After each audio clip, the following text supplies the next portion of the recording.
आप अपने कार्यालय में पहली बार मीडिया को संबोधित कर क्या कहेंगे? देखिए, मैं सबसे पहले तो केंद्रीय नेतृत्व का धन्यवाद करना चाहूँगा। हमारे यशस्वी प्रधानमंत्री माननीय नरेंद्र मोदी जी का, पार्टी के राष्ट्रीय अध्यक्ष श्री नड्डा जी का, गृह मंत्री श्री अमित शाह जी का, हमारे हरियाणा में पूर्व में मंत्री रहे केंद्रीय मंत्री माननीय मनोहर लाल खट्टर जी का, हमारे प्रभारी धर्मेंद्र प्रधान जी का, हमारे हरियाणा प्रदेश के सह प्रभारी विपिन देव जी का, नागर साहब का, और हमारे स्टेट में हमारे पार्टी के हमारे प्रदेश के मुख्यमंत्री माननीय नायब सैनी जी, हमारे प्रदेश अध्यक्ष माननीय डोली जी, और सभी केंद्रीय नेतृत्व और हमारे प्रदेश के भारतीय जनता पार्टी का जो नेतृत्व है, मैं उनका आभार व्यक्त करूंगा। जो टोहाना की जनभावना को देखते हुए टोहाना की जनता को और मुझे सम्मान देने का काम किया, और मैं पूरे विश्वास के साथ मेरे टोहाना हल्का की जनता के आशीर्वाद से टोहाना से हम ये सीट जीतकर भारतीय जनता पार्टी की जो लिमिट डालने का काम करेंगे, और जो देश के लिए हमारे भारतीय जनता पार्टी की सरकार ने भारत देश का विश्व में परचम फैलाया और 2047 में विश्व गुरु बने, एक महान शक्ति के रूप में जो भारत उभरा है। हरियाणा प्रदेश पिछले गठबंधन सरकार में हमें जब काम करने का मौका मिला, और उससे पूर्व जो भारतीय जनता पार्टी ने सरकार चलाई, आज हरियाणा प्रदेश डेवलपमेंट जो गति पर जो गाड़ी है उसको मंजिल तक ले जा सके। आने वाले समय में जनता के आशीर्वाद से स्पष्ट रूप से भारतीय जनता पार्टी सरकार बनाएगी, और उसमें तो हमारा अहम योगदान रहेगा। मैं सभी मेरे कार्यकर्ता साथियों का मैं अभिनंदन करूँगा, धन्यवाद करूँगा कि एकजुट होकर उन्होंने बनाते हुए जो भारतीय जनता पार्टी के हमारे टोहाना का जो शीर्ष नेतृत्व है, हमारे यहाँ के जो चाहे हमारे जिला प्रधान हैं, हमारे पार्टी के ब्लॉक लेवल से लेके जो भी पार्टी का एक संगठन ढांचा है, उन सब से कोऑर्डिनेट करके और एक मजबूत चुनाव टोहाना की जनता के आशीर्वाद से मिलकर ये सीट जीतकर भारतीय जनता पार्टी हमारे की झोली में डालेगा। आप टोहाना से मौजूद उम्मीदवार हैं जी, और कांग्रेस की टिकट लड़ेंगे, फिर भी आपकी अनदेखी की गई वहाँ पे, तो क्या करें? देखिए, जहाँ जहाँ जब जन भावनाओं की अनदेखी हुई है, वहाँ वहाँ जनता ने समय पर उसका मैं कह सकता हूँ कि न्याय करने का काम किया है। ये अनदेखी पहले भी हुई थी, टोहाना की जनता ने न्याय किया था। मैं पूरी उम्मीद के साथ कह सकता हूँ कि अब भी टोहाना की जनता न्याय करेंगी। हम सेवा नीति और काम नीति को लेकर जनता के बीच में जाएंगे। जो हमने कार्य किए हैं, जो 35 साल 50 साल तक कार्य नहीं हुए थे, उन कार्यों को मात्र हमने हमारे टोहाना हल्का वासियों के आशीर्वाद से 26 महीने जो मुझे सरकार में बतौर मंत्री काम करने का मौका मिला, क्योंकि कोविड भी था, बहुत सी समस्याएं भी रही, डेवलपमेंट की जो गति थी जिस ढंग से देना चाहते थे नहीं दे पाए थे, तो मैं पूरे विश्वास के साथ कह सकता हूँ जो सेवा नीति और जो हमारी कार्य नीति थी, और जो जनता का एक हमारे ऊपर विश्वास है, जिस विश्वास पर हमने 100% डिलीवर किया है, तो जनता के बीच में जाएंगे और ये चुनाव मजबूत होकर लड़ेंगे, और ये सीट जीतकर भारतीय जनता पार्टी बीजेपी की लिस्ट आने के बाद सर भगदड़ मची हुई है। पूर्व में भाजपा कार्यकर्ताओं को आपने खूब कोसा है, बहुत अपशब्द भी आपने बोले हैं, उनके साथ उनकी सपोर्ट कैसे ले पाएंगे? देखिएगा, राजनीति है, राजनीति में मनभेद नहीं होनी चाहिए। जब आपके विचारों का मतभेद राजनीति में हमेशा चलता रहता है। बड़े नेतृत्व है, केंद्रीय नेतृत्व है, बड़े नेताओं के सारा मामला बिल्कुल मैं कहूँगा कि उनकी सहमति से हुआ, उनके संज्ञान में है, और उन्होंने विचार करके ही टोहाना की जो जिम्मेवारी है टोहाना के अंदर आज हमें बतौर कैंडिडेट बनाकर उतारा है। तो सबके साथ समन्वय बढ़वाएंगे, जो भी समस्याएं हैं, कहीं खामियां गलतियां नहीं होंगी, उनको दूर किया जाएगा और सबको साथ लेकर चलेंगे। ये जो लगातार उसके बाद अचानक से जो मंत्री हैं, विधायक हैं, उनके अंदर जो भगदड़ है वो मची हुई है। क्या कारण मानते हैं कि टिकट नहीं मिली या कुछ उनका मनभेद या मतभेद हुआ?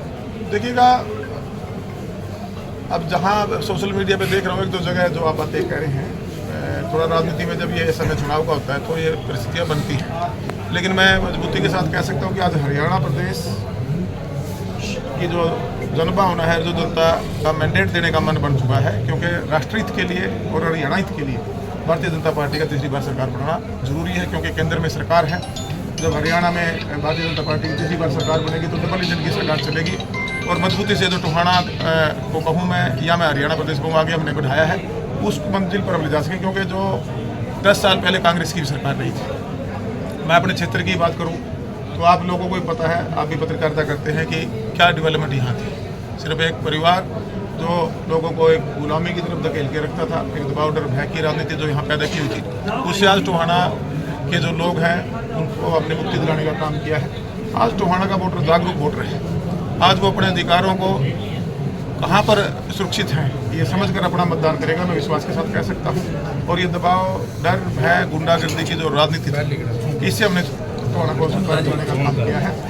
और जो हम डेवलपमेंट लेकर आए हैं, जो पिछले 35-40 साल में 35 से 40 साल एक ही परिवार का यहाँ सत्तासीन वो लोग रहे, लेकिन डेवलपमेंट नाम की कोई भी ऐसी बड़ी सौगात टोहाना को ला कर नहीं दे पाई, क्योंकि एक स्वार्थ की राजनीति थी। हमने उसको सेवा में तब्दील किया है और मैं विश्वास के साथ कह सकता हूँ कि टोहाना का मुझे आशीर्वाद देगा। टोहाना वासियों के, मेरे अपने परिवारों की, चाहे सोशल वर्कर के रूप में मैंने सेवा की, चाहे भारतीय जनता पार्टी के मैं कैंडिडेट के रूप में चुनाव लड़ूंगा, मुझे पूरा विश्वास है। टोहाना के विकास का रोड मैप आपका क्या रहेगा, क्या रहने वाला है? देखिए, जो डेवलपमेंट हमने यहाँ शुरू करवाई है आपके सामने ही है, बहुत बड़ा बजट, चाहे हमें रविदास जी के, संत रविदास जी के नाम से मेडिकल कॉलेज की बात करें, हॉस्पिटल की बात करें, बाईपास को पूरा कराना, बस स्टैंड, पानी निकासी की बात की, कॉलोनियों को पास कराना, गाँव का जो एक सुधारीकरण की मैं बात करूँगा। सिर्फ शहरीकरण की जो चर्चाएँ भाषणों में थी, उसको धरातल पर अगर कोई लेकर आए हैं तो हमारी सरकार लेकर आई। देवेंद्र सिंह डुगली को पंचायत और विकास मंत्री के रूप में जब आगे मिला, एक बड़ा बदलाव हमने हमारे गांव की व्यवस्था में किया है। आज लाइब्रेरी की गांव में बढ़ने जा रही है, आधुनिक जिम एज पर डिमांड बनाने जा रहे हैं, महिला संस्कृति व कम्युनिटी सेंटर। आज तक एक भी ऐसी बिल्डिंग पिछले 35-50 साल में 1966 के बाद हरियाणा में नहीं बनी होगी जो हमने इन 5 सालों में बना के दी। कम्युनिटी सेंटर हो गया है, तो क्या लगता है कि भाजपा में शामिल होने से क्या फायदा मिलेगा आपको? देखिएगा, एक पार्टी का कैडर है, पार्टी बहुत बड़ा परिवार है, सबसे पूरे विश्व में सबसे बड़ी जिसका जनाधार है और सबसे जो लोकप्रिय नेता है हमारे नरेंद्र मोदी जी हैं, उनके नेतृत्व में देश आगे बढ़ा है। और जो हमारी सरकार रही उसमें हमारा प्रदेश आगे बढ़ा है। मैं पूरे विश्वास के साथ कह सकता हूँ कि पार्टी का अपना कैडर है, पार्टी का मजबूत कैडर के वोटर के माध्यम से आने वाला चुनाव हम उनके आशीर्वाद से। पुराने जो बीजेपी के नेता हैं या कार्यकर्ता हैं उनके साथ बैठकर रणनीति तैयार की जाएगी आगे? बिल्कुल। अभी मैं भतेवादी निकल रहा हूँ, अभी वहाँ जिलाध्यक्ष से मेरी बात हुई है, पहले हम जिला कार्यालय में जाएंगे, वहाँ के बाद जो भी निर्देश वहाँ पार्टी के हमारे जो नेतृत्व है यहाँ जिला लेवल पे, स्टेट लेवल पे, उनसे तालमेल करके इसको आगे बढ़ाया जाए। मीडिया में आगे कह रहे हैं कि हम पब्लिक का समर्थन नहीं करेंगे। नहीं, देखिएगा, ऐसा कोई का दुखा किसी की भावना में उसको मैं हाथ नहीं करना चाहता, लेकिन भारतीय जनता पार्टी, क्योंकि जब हम एज ए विधायक और मंत्री हमने काम करने का मौका मिला था तो हमने कोई भी पार्टीबाजी हटवाने में नहीं की। हमने सबको साथ लेकर चलने का काम किया, सबको बिठाकर कुर्सी चाय पानी की इसका सम्मान बढ़ाकर, और जो काम मेरे पास आए थे उस काम को हमने करने का काम किया। हमने छोटा बड़ा, अमीर गरीब और ये जो पार्टीबाजी का भेदभाव मैंने टोहाना में खत्म करने का काम किया। मैं विश्वास के साथ कह सकता हूँ कि उसी वजह से मुझे सुभाष बराला जी के साथ का कैसा रहेगा? देखिएगा, समन्वय बना है और वैसी कोई दिक्कत नहीं है। केंद्रीय नेतृत्व के संज्ञान में जो भी पिछली समस्याएं हमारे आपस में रही होंगी उनको दूर किया गया है, पुराने समय में दूर हो गए, एक साथ मिलकर काम करेंगे। सरपंचों की नाराजगी को कैसे दूर कर पाएगी? देखिएगा, सारे सरपंच और ब्लॉक समिति के तीनों ब्लॉक समिति चेयरमैन अभी अपनी यहीं खड़े हैं, वाइस चेयरमैन यहीं मेरे साथ हैं। करीबन 80 से 85 सरपंच हमारे साथ जिस दिन हम पार्टी ज्वाइन करने गए थे, हमारे 5 जिला परिषद के सदस्यों में 4 हमारे साथ खड़े हुए हैं।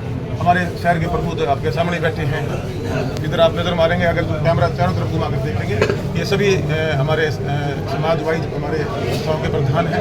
और जो प्रबुद्ध लोग हैं, चाहे वो हमारे चुने प्रतिनिधि हैं, चाहे हमारी पंचायतों में हमारे सरपंच मेंबर साहिबान हों, ब्लॉक समिति में ब्लॉक समिति के मेंबर, वाइस चेयरमैन हों, जिला परिषद के लोग हों, या हमारे शहर के MC साहिबान हों, सभी के सभी टोहाना को आगे बढ़ता देखना चाहते हैं। टोहाना की जो विकास की गति हमने दी है उसको रुकने नहीं देना चाहते। इसलिए मैं विश्वास के साथ कह सकता हूँ कि टोहाना हल्कावासी एक इतिहास रचेंगे। जो पिछला रिकॉर्ड है उसको हम ही दोबारा से उसको बढ़ाकर विधानसभा में मेरे को आशीर्वाद देकर भेजने का। अपने कार्यकर्ताओं को क्या कहेंगे? अनुरोध करूँगा कि हमने समन्वय बनाकर, सबको साथ लेकर, सबको सम्मान देकर हमने आगे बढ़ना है, क्योंकि हम सबको एकजुट होकर टोहाना का जो प्रगति का पहिया है, जिसको हमने गति दी है, उसको हमने मंजिल तक लेके जाना है। और जो है कि हाँ, मानसिकता से जो गुलामी का एक माहौल बनाने वाले लोग थे, उनको सबक सिखाने का समय आ चुका है। एकजुट होकर मजबूती से चुनाव लड़ें, सबसे मेरा यही अपील और अनुरोध। मुकाबला किससे रहेगा? मुकाबला तो जिस ढंग से टोहाना की जनता की भावना है, मुझे लगता ही नहीं सामने कोई मुकाबले में मजबूती से खड़ा भी हो पाएगा।